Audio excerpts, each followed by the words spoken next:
नमस्कार, news plus Rajasthan में आपका हार्दिक स्वागत है। जैसा कि आपको पता है कि हमने पिछले 2 जो हमारे डिबेट शो रहे, उसमें हमने देखा किस प्रकार से सरकार लगातार लॉकडाउन के नाम चेंज करती रहती है, कभी अनुशासन पखवाड़ा, कभी रेड अलर्ट पखवाड़ा और उसके बाद अब लॉकडाउन। लॉकडाउन के बाद भी हम देख रहे हैं कुछ हद तक केस तो कम हुए, लेकिन मृत्यु दर का आंकड़ा नहीं घट रहा। इस सब के बीच जो परेशानी आ रही है, वो आ रही है किस प्रकार से मैनेज किया जाए चीज़ों को।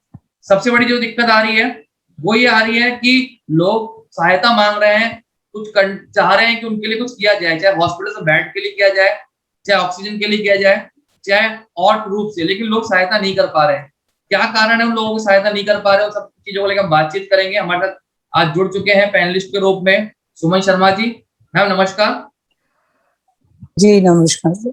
मैम, हमने पिछले लॉकडाउन में देखा था जिस प्रकार से लोग बढ़ चढ़ के भाग ले रहे थे, आगे भी आ रहे थे, लेकिन वो लॉकडाउन और इस लॉकडाउन में काफी अंतर है क्योंकि सेकंड वेव है। उस समय खाने की ज्यादा जरूरत थी, लेकिन इस समय देखा गया कि ऑक्सीजन और सिलेंडर्स की काफी डिमांड देखी जा रही है। क्या कुछ आप इस बार आप जनप्रतिनिधि के रूप में कर रहे हैं और कितना प्रेशर है इस बार आपके ऊपर, वो बताइए। देखिए सुमित, मैं आपको एक बात स्पष्ट करना चाहूंगी कि इस बार का जो ये कोविड या कोरोना का प्रहार आया, वो बहुत ही खतरनाक रूप में आया और लोग इतने, पिछली बार तो जन सेवा चारों तरफ चल रही थी और इतना हार्मफुल नहीं था, जिसको अगर सर्विसेज मिल गए तो वो सरवाइव भी किया। इस बार कैजुअलिटी की डेथ रेट बहुत ज्यादा है, जिसको कहते हैं, उससे लोग इतने घबराए और बहुत शॉर्ट पीरियड में ही डेथ हो रहा था। 3 दिन और 4 दिन का पेशेंट को मौका मिलता था और रिजल्ट सामने आता था कि इज नो मोर या सी इज नो मोर। तो लोग बहुत अचंभित रहे, बहुत दिनों तक तो उनको समझ में नहीं आया कि इतना खतरनाक वेव, ये कौन सा स्ट्रिंग है जो हिंदुस्तान में आया और हम सब लोग परेशान हो रहे हैं। सरकारों की मैं कोई बात नहीं करना चाहूंगी इस समय, क्योंकि उचित नहीं है। सरकार अपना जो कर रही है काम, चाहे राज्य सरकार हो चाहे केंद्र सरकार, वो आप लोग हम लोग अपनी नजरों से देख रहे हैं। लेकिन हम लोगों ने, क्योंकि हम लोग एक सजग नागरिक हैं, इस कोरोना को समझते समझते हम लोग प्रिपेयर हुए कि हमें कुछ करना चाहिए, क्योंकि हमने पिछले बार भी किया था। और जब दूसरे इस कोरोना के लहर में भी हमारे घर में अटैक हुआ, मेरा बेटा भी पॉजिटिव हुआ, तो हमें लगा कि ये किस तरह का है और इसका कैसे है। तो हम लोगों ने अप्रैल में, मैं आपको बताऊं कि बहुत ढोल तमाशा पीट के कोरोना का काम नहीं करना चाहिए मेरे हिसाब से। एक हाथ से दूसरे हाथ को पता भी नहीं चले और सहायता हो जाए, वही सहायता कहलाती है। और वही पुराने जमाने से कहा, ढोल पीटने वाले लोग मुझे पसंद भी नहीं है। हमने एक काम किया, क्योंकि मेरे हस्बैंड को मेडिकल साइंस का बड़ा नॉलेज और हमारे बहुत सारे मित्र डॉक्टर हैं। हमने उनको कोऑर्डिनेट किया वर्चुअली, मोबाइल मतलब टेलीफोन के माध्यम से, कि कोई पॉजिटिव हुआ तो हाहाकार नहीं मचाएं, घबराएं नहीं, हॉस्पिटल के शिकार नहीं हो, एम्बुलेंस के शिकार नहीं हो, और ऑक्सीजन के लिए दर बदर भटकने की जरूरत नहीं है। क्योंकि सिंपल रोगी भी यदि उसका आरटीपीसीआर वैल्यू ठीक है और एचआरसीटी ज्यादा डेंजरस नहीं है, तो घर में क्वारंटाइन होके एक मेडिसिन का पूरा प्रोटोकॉल है वो लेता है तो वो ठीक हो जाता है। तो सबसे पहले तो हम लोगों ने मालवीय नगर में वो शुरू किया कि जितने मेरे मिलने वाले लोग थे, क्योंकि नीम हकीम खतरे जान होता है, इसलिए हम लोगों ने प्रैक्टिस डॉक्टर को कोऑर्डिनेट करके उनसे मंगवाया, उनका एचआरसीटी, उनका सारा वो देख के फिर मेडिसिन प्रोवाइड किया, उनको हम लोगों ने गाइड किया और बहुत सारे लोग अपने घर में भी ठीक हो रहे हैं और इलाज चल रहा है। दूसरा हम लोगों ने जो काम किया, जो बहुत ही ज्यादा मतलब सीवियर काम जिसको कहिए, कि ऑक्सीजन का जो त्राइमाम लगा और रोज के खबरों में हम लोग देख देख के रोंगटे खड़े होने लगे कि ये क्या हो रहा है, और रेमडेसिविर इंजेक्शन की कि इतनी कालाबाजारी और सारी चीज चली। तो हम लोगों ने मिलके, हमारे मालवीय नगर में हमारे यहाँ पार्षद हैं राम प्रसाद जी, और हम लोग उनकी टीम, सब लोग मिलके हम लोगों ने प्लान किया कि क्यों ना इस ऑक्सीजन की व्यवस्था ही की जाए, कि ऑक्सीजन बिक रहा है, मिल नहीं रहा है, त्राहिमाम मचा है। तो हम लोगों ने खाली अपने मित्रों से बातचीत करके 10-12 सिलेंडर इकट्ठा किया और उसको रिफिल कराने के, चूंकि हमारे सोर्सेज हैं, हम लोग कुछ लोगों को जानते हैं, उनको कहेंगे तो रिफिल हो जाएगा, तो उसको हमने रिफिल करवाया। रिफिल करवा के वो जिनको बहुत जरूरत थी, जैसे घर में कोई है 80 पहुंच गया उसका ऑक्सीजन, और वो हॉस्पिटल में हॉस्पिटलाइज नहीं कर रहे हैं उसको, क्योंकि जगह नहीं है, बेड नहीं है, तो हमने उनके घर पे हॉस्पिटल बना के सिलेंडर पहुंचाया और ये जीवन दान का एक प्रक्रिया प्रारंभ हुआ। और हमें भी आनंद आने लगा कि जब किसी को ऑक्सीजन मिलता था और 80 से उसका ऑक्सीजन जब 94 पहुंचता था, और उसके चेहरे की जो मुस्कुराहट होती थी सुमित, मैं बता नहीं सकती। उसके मेडिसिन को मॉनिटरिंग करना, ऑक्सीमीटर एक बहुत ही अद्भुत इंस्ट्रूमेंट है। अभी इस कोरोना टाइम में डॉक्टर्स हैं, उनको मालूम होगा, कई लोगों के पास ऑक्सीमीटर नहीं है, वो हम लोगों ने उपलब्ध कराना शुरू किया। तो इस तरह करके अभी अभी खाना बांटने का, भोजन बांटने का समय नहीं था। इस बार के कोरोना में ये चीजें सुविधा प्रदान करने की जरूरत थी, और इसी को और हमने अभी आगे बढ़ाते हुए 2-1 दिन में आप लोग को पता चलेगा। मैं खुद नहीं बोलना चाह रही हूँ, लेकिन हम जुड़ रहे हैं और आप जानना चाह रहे हैं, तो हम लोग एक क्वारंटाइन सेंटर खोल रहे हैं मालवीय नगर वालों के लिए। 3 सेक्टर डिस्पेंसरी और 6 सेक्टर डिस्पेंसरी को कोऑर्डिनेट करके हमने एक सामाजिक भवन लिया है।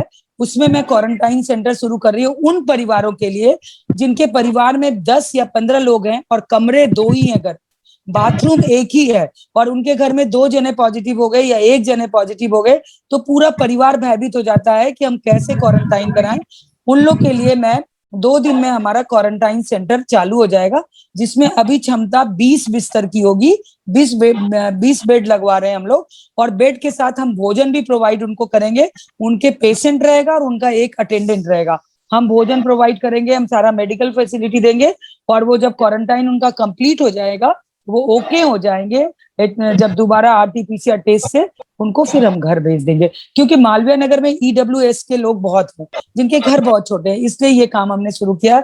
ओवरऑल यही सब कर रही हूँ सुमित। मैम बहुत अच्छा प्रयास है आपका। जिस प्रकार आपने बताया क्वारंटाइन सेंटर की काफी जरूरत थी, और उन लोगों के लिए जिनका मकान छोटा है और वो लोग अब हॉस्पिटल में बेड नहीं है और वो लोग जा नहीं पाते, तो उन लोगों के लिए अब हमारे साथ जो जुड़े हैं कॉन्फ्रेंसिंग के द्वारा वो है राम प्रसाद जी। सर नमस्कार। नमस्कार सुमित जी। नमस्कार। बहुत हद तक तो मैम ने बता दिया आप लोग किस प्रकार सहायता कर रहे हैं सिलेंडर को लेकर, लेकिन आपके द्वारा जानना चाहेंगे कि क्या परेशानी इस दौरान आप लोगों को उत्पन्न हुई, उसके बारे में बताइए।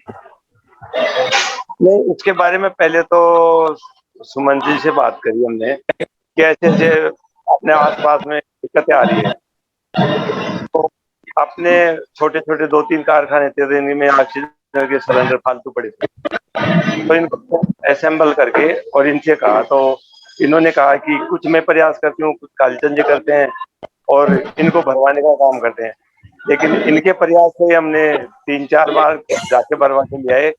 थोड़ी सी दिक्कत इस चीज से आती है कि वहां जाते हैं ना, तो बड़ी धूप में कम से कम 5-7 घंटे खड़ा रहना पड़ता है। तो थोड़ी सी सुविधा ये मिल जाए कि हम जाएं और वो जमा हो जाएं, वहां से थोड़ा टाइम दे दे, 5 घंटे बाद आ जाओ या 7 घंटे बाद आ जाओ, तो धूप में खड़े रहने की वो परेशानी है ना, वो थोड़ी कम हो जाए। और वैसे सबसे बड़ा इस टाइम है कि कोई भी नेगेटिव सोच अपने में न रखे, पॉजिटिव सोच के साथ चले। बीमारी एक ही जगह है, लेकिन पॉजिटिव सोच के साथ चलेंगे ना तो जीवन जीत जाएंगे।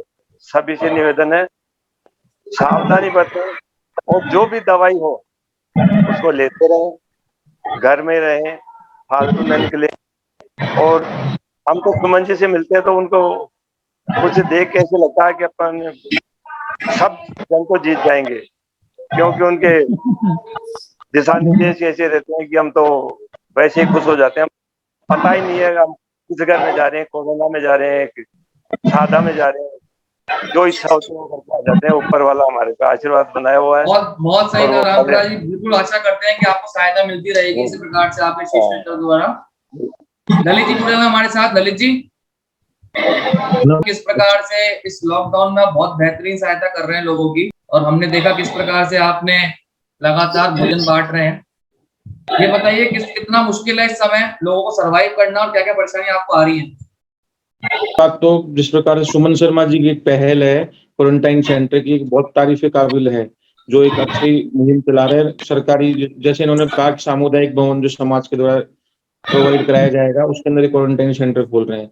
इससे आम जनता को राहत मिलेगी, और इसी की अभी आवश्यकता जिस प्रकार से उनका ऑक्सीमीटर हम वितरित कर रहे हैं, और वाकई में ये बहुत अच्छा काम कर रहे हैं। ऑक्सीमीटर जो अभी इस वक्त 2-2 हजार रुपए के आ रहे थे, 1000 रुपए के आ रहे थे, जिनकी काफी कमी हो गई थी बीच के अंदर। और ये बिल्कुल सही बात कही इन्होंने कि लोगों को पता नहीं कि ऑक्सीमीटर क्या काम आता है, तो इन्होंने अच्छी तरीके से लोगों को मुहैया कराया। उसके लिए मैं इनको बहुत बहुत बधाई देता हूँ उस काम के लिए, और ये अच्छा कार्य कर रहे हैं सुमन शर्मा जी। जैसे कि मैं फील्ड में जाता हूँ तो निश्चित रूप से अभी जो पिछली बार की जैसे इस बार लोगों को भोजन नहीं मिल रहा है, सूखा राशन नहीं मिल रहा है, लेकिन फिर भी लोग अपने स्तर पे कैसे ना कैसे करके सर्वाइव कर रहे हैं। और सरकार ने ज्यादा इतनी कड़ी पाबंदियां भी नहीं कर रखी है। लोग आसानी से घरों से निकल रहे हैं, राशन अपना लेके आ रहे हैं, छोटा मोटा गुजारा भी चला रहे हैं इधर उधर से। ऐसी ज्यादा परेशानी इस बार खाने पीने की नहीं हो रही है लोगों को, क्योंकि बहुत सी संस्थाएं अभी कार्य कर भी रही है, टाइम टू टाइम उनको खाना मिल रहा है, तथा इंदिरा रसोई चालू है जो सरकार द्वारा चालू रहती है, इसलिए खाने की प्रॉब्लम इस बार कम है। और जान बचाना इस बार पहली प्राथमिकता है। ऑक्सीजन की चीजों की काफी कमी महसूस हो रही है। डॉक्टर गौरव हमारे साथ जुड़े हुए हैं। क्या महसूस करते हैं आप इस दौरान कोरोना कितना खतरनाक है और जान बचाना कितना महत्वपूर्ण हो चला है अब? पहले तो मैं सब लोगों का यहाँ पे उनको बहुत बहुत नमस्कार करना चाहूंगा, और मैं कहना चाहूंगा कि जैसे कि सुमन मैम ने अभी बोला, उन्होंने बहुत अच्छी बात बोली कि घर पे रह के हम जितना अच्छे से ठीक हो सकते हैं उतना हॉस्पिटल में जाके नहीं हो सकते, क्योंकि हॉस्पिटल में अपना अकेलापन होता है और घर पे रह के क्या होता है, हम अपनों का साथ होता है वहां पे। तो इस टाइम मैम ने एक चीज और बोली कि कोरोना बहुत तीव्र गति से फैल रहा है, जो पिछले साल नहीं था, बहुत ज्यादा कंटेजियस हो गया है इस बार। कि मैंने जैसे अपनी प्रैक्टिस में देख रहा हूँ कि अगर एक घर में पेशेंट पॉजिटिव आ रहा है तो घर में 5 मेंबर और हैं, तो 2 या 3 लोग और पॉजिटिव आ रहे हैं। इतने स्पीड से कोरोना फैल रहा है। और है ना, जैसे कि अभी ललित जी बता रहे थे कि खाने पीने की भी हम लोगों को पेशेंट बोलते कि हमारे अभी काम धंधे हमारे बंद हो गए हैं, हमारे पास पैसे नहीं है, हम दवाइयाँ कैसे खरीदें, हम ऑक्सीजन कैसे लें, हम अपनी अच्छी डाइट कैसे लें। कि डॉक्टर कहते हैं कि आप नारियल पानी पीजिए, और नारियल पानी या फिर लिक्विड्स हैं, जो भी चीजें हैं, ये बहुत महंगी हो चुकी है, तो लोगों को बहुत सारी प्रॉब्लम फेस करनी पड़ रही है। और मैं ये कहूंगा कि जो भी लोग पॉजिटिव हो रहे हैं अपने आसपास के डॉक्टर से कंसल्ट करें, कोई भी अपनी मर्जी से दवाइयां नहीं ले, उनको और जितना हो सके वो घर पे रह के अपने आप को ठीक करने की कोशिश करें। यही मैं सबसे इस दौरान हमने देखा है कि पिछली बार चुनाव थे तो लोगों ने खूब खाना बांटा, आप भी उसमें शामिल थी, आपने रसोई चलाई थी। इस बार आप सामाजिक संगठन के साथ जुड़ के किस प्रकार से काम कर रही हैं और क्या जिम्मेदारियां आपके पास है इस बार महिला मोर्चा के अध्यक्ष के रूप में? सबसे पहले तो न्यूज प्लस राजस्थान को मैं बधाई देना चाहती हूँ, धन्यवाद देना चाहती हूँ कि वह इस पहल को समाज के सामने रख रहा है और बता रहा है कि किस तरीके से अभी कोरोना काल में इस तरह की परेशानियां आ रही हैं और जा रही है। हमने पिछली बार जो कार्य किए थे वे कार्य तो हो चुके, लेकिन इस बार जो नए कार्य हैं उन कार्यों में जैसे पूरे वार्ड में कोरोना के जो मरीज होते हैं या कोई आसपास में और भी लोग हैं जो इससे परेशान है, तो वहाँ सैनिटाइज करवाना। और मेन जैसे ना किसी को ब्लड की जरूरत है, प्लाज्मा की जरूरत है, हमारी कई सहेलियां जो महिला मोर्चा में भी हैं और अन्य जो लोग हैं, वे इस तरीके की आवश्यकता जहाँ होती है वहाँ हम हमारे विधायक जी से भी कहते हैं और हमारी सुमन शर्मा दीदी से भी हम कहते हैं, तो वो तुरंत उस चीज के लिए हमें अवेलेबल करवाते हैं और हम लोग ना आगे से उन्हें देते हैं। तो इस बार जो परेशानी मेन ये है कि हमारे जो अभी जैसे अभी दीदी ने बताया कि एक क्वारंटीन जो सेंटर दीदी अभी ये लोग चालू करने वाले हैं, इसके लिए मैं इन्हें बहुत बहुत धन्यवाद देना चाहती हूँ, क्योंकि हम लोगों के सभी के जब हम EWS के मकान में रहते हैं तो मकान छोटे हैं और मरीज ज्यादा हो गए। अब एक परिवार में अगर जैसे गौरव जी ने बोला था, एक परिवार में जैसे एक पेशेंट होता है तो वो 4 पेशेंट को और करता है। इस तरीके की जो पहल हमारे जो विधायक जी और दीदी ने जो चालू कर रहे हैं, इसके लिए मैंने बहुत धन्यवाद देती हूँ, जिससे हम सभी को भी लाभ होगा और जो यहाँ के जो कोरोना के जो पेशेंट हैं और उनमें सुधार होगा, यही कहना चाहती हूँ। हमारे साथ रमेश शर्मा जी जुड़ चुके हैं। रमेश जी, क्या लगता है आपको इस बार का जो लॉकडाउन है कुछ अलग है? इस बार एक मौत का साया है, मौत का डर है लोगों में, लेकिन आप लोग अपने स्तर पे कुछ ऐसी सहायता कर रहे हैं जिससे लोगों को परेशानियां कम हो, लोग डरे नहीं, एकजुटता के साथ आगे बढ़े?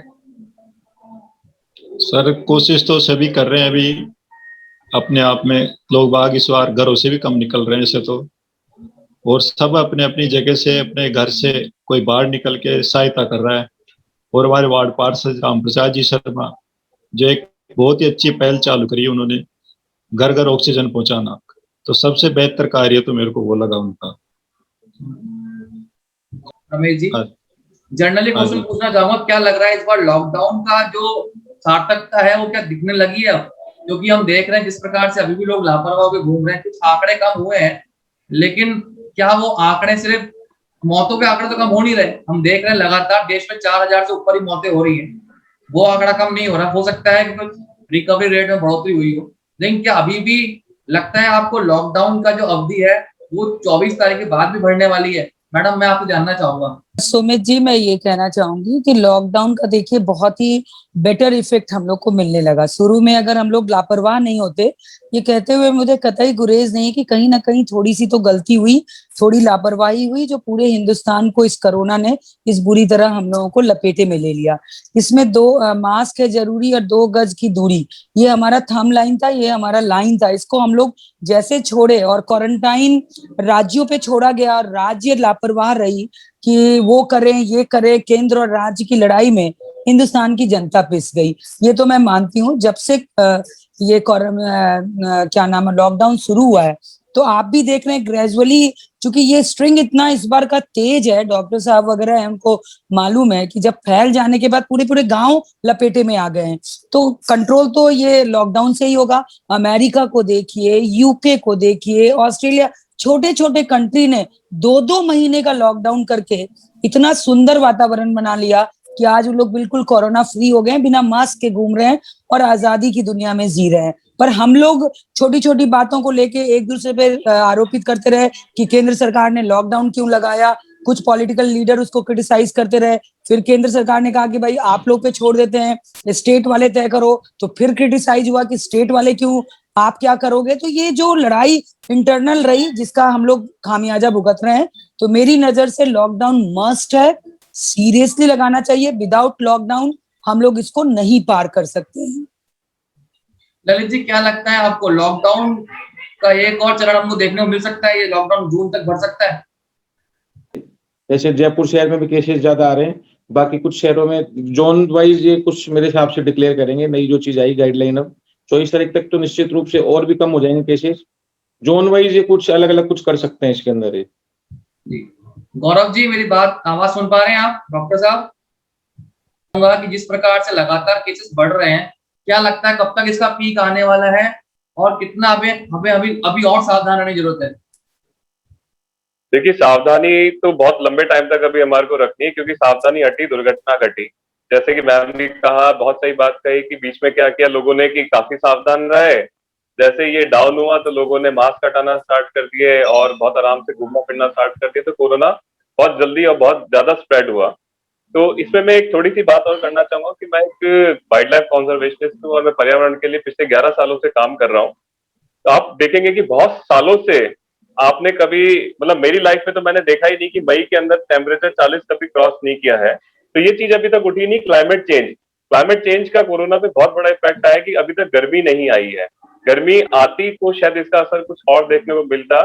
और आप देखेंगे कि दिन में क्या हो रहा है कि कभी कभी डेली नहीं, दिन में भी डेली नहीं, कभी तो गर्मी होती है, शाम को आते थे बहुत ज्यादा ठंड हो जाती है कि लोग कहते हैं कि जैसे मेरे पेशेंट से मुझे पता चलता है कि अब तो हम कूलर भी ढंग से नहीं चला पाते हैं। तो शाम को जो वेदर में इतने वेरिएशंस आ रहे हैं, ये भी है ना इस वायरस के लिए बहुत इंपॉर्टेंट चीज है जो फैल रहा है इस तरीके से। और लोगों को तो मैं यही कहना चाहूंगा कि पूरी सावधानी के साथ रहें, अपने हाथ धोते रहें, मास्क लें और 2 गज की दूरी रखें, जिससे हम इस चेन को तोड़ने में कामयाब रहें। कुछ स्टेट्स में देखा जाए कि ये डाउन होता जा रहा है, पर राजस्थान में अभी महा लॉकडाउन का जो बात चल रही है, तो यहाँ पे अभी थोड़ी सी कंडीशन सही नहीं हुई है। तो इसलिए अपनी सावधानी पूरी रखें। और इसका पीक का जैसे आप बात कर रहे थे, तो ये अभी पीक का ही टाइम चल रहा है ऑलमोस्ट। मतलब कहीं ना कहीं अब केसेस कम होने वाले हैं और हो सकता है हमें बहुत जल्द इस कोरोना से राहत मिल सके। इस प्रकार से हम आगे भी परिचर्चा करते रहेंगे और लोगों को अवेयर करते रहेंगे, क्योंकि हमारा कार्य है लोगों को अवेयर करना। आशा करते हैं आप लोगों को सहयोग ऐसे मिलता रहेगा। अभी के लिए इतना ही, धन्यवाद। अगले संडे हम फिर शामिल होंगे नई टीम के साथ, नए लोगों के साथ, नए टॉपिक के साथ।